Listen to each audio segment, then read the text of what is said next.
نحمده ونصلي على رسوله الكريم اما بعد فاعوذ باللہ من الشیطان الرجیم بسم اللہ الرحمن الرحیم۔ السلام علیکم ڈیئر ویورز،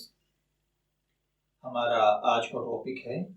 اگر کوئی حد سے اکبر یعنی جنابت کی حالت میں ہو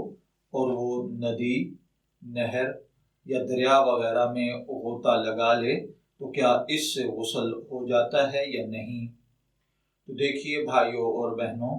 اگر کسی کو غسل جنابت کرنا تھا اور وہ اس حالت میں نہر پر، ندی میں، سمندر میں یا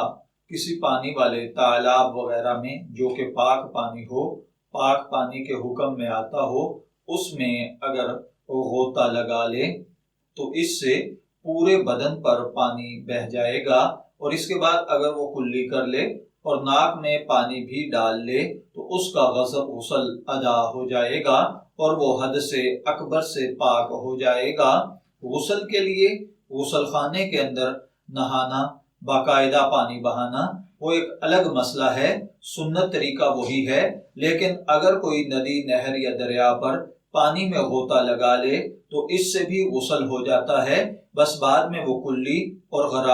غرارہ اور ناک میں پانی چڑھا لے تو انشاءاللہ العزیز اس کا غسل ہو جائے گا، اس کو الگ سے غسل نہیں کرنا پڑے گا۔ میں دعا گو ہوں کہ اللہ تعالی ہمیں ان باتوں کو سمجھ کر ان کے مطابق عمل کرنے کی توفیق عطا فرمائے۔ شبیر احمد کو اجازت دیجیے گا، پھر حاضر ہوں گے کسی نئے ٹاپک کے ساتھ، تب تک کے لیے اللہ حافظ۔